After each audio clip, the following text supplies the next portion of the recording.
What's the most popular means of transportation in your hometown? The most popular means of transportation in my hometown is the bus. My hometown is on the national highway, and there is bus service to different places every 2 minutes. How often do you take buses? I take the bus pretty often, in fact 3 or 4 times a week. Can you compare the advantages of planes and trains? Trains are cheaper than planes, but planes are much faster than trains. In trains you can take as much luggage as you want to, but in planes there is a restriction. Railway stations are there in almost all towns and cities, whereas airports are there in only a few places. Is driving to work popular in your country? Yes, driving to work is popular in big cities, and in places where transport facilities are not so good. Do you think people will drive more in the future? It is difficult to say about the future, but at the rate at which traffic congestion is increasing on the road, I think people will use public transport more. Would you ride bikes to work in the future? No, I don't think I would ride bikes to work, as I think they are not very safe. What will become the most popular means of transportation in India? I think road transportation will remain the most popular means. Do you prefer public transportation or private transportation? I prefer private transportation for short distances and public transportation for long distances. How did you come here today?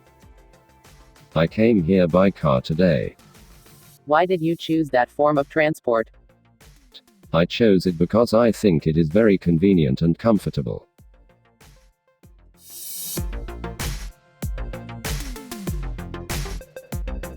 Describe an important journey that was delayed. Why was it important? What caused the delay? What happened at the end? Describe what caused the delay.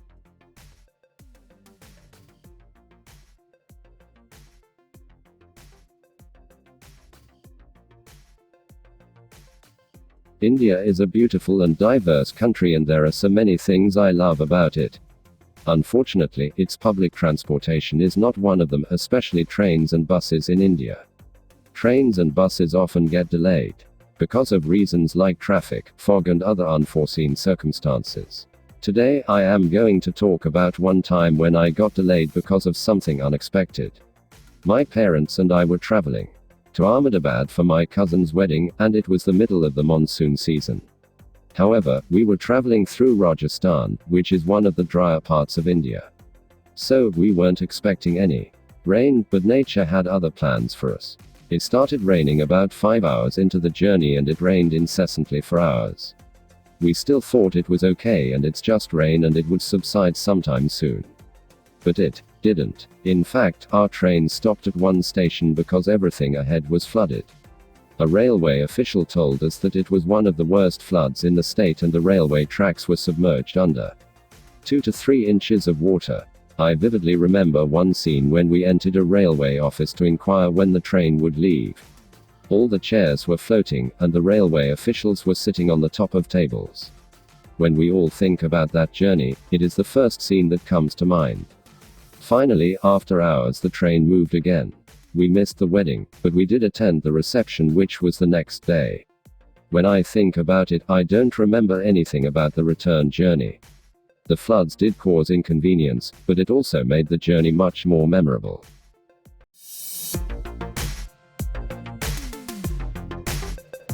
What mode of travel do you consider the safest? I think earlier I considered traveling by car to be the safest, but because of the increasing traffic and road accidents, I now consider train journey as the safest. So whenever I have to travel long distance, I travel by train. I also consider air journeys to be safe, but the recent airplane disappearances have made me less sure. How do people travel long distance in your country? I think the most common means of travel for majority of the people is train. However, with increasing incomes, many people have started traveling by air as well.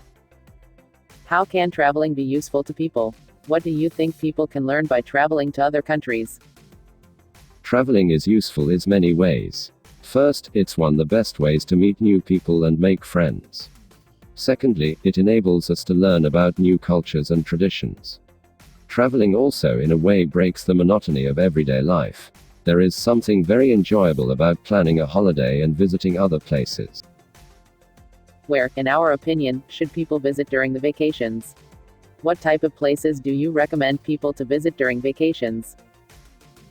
I have thought about it a lot. I think people should take vacations at a place which is different from their own native place.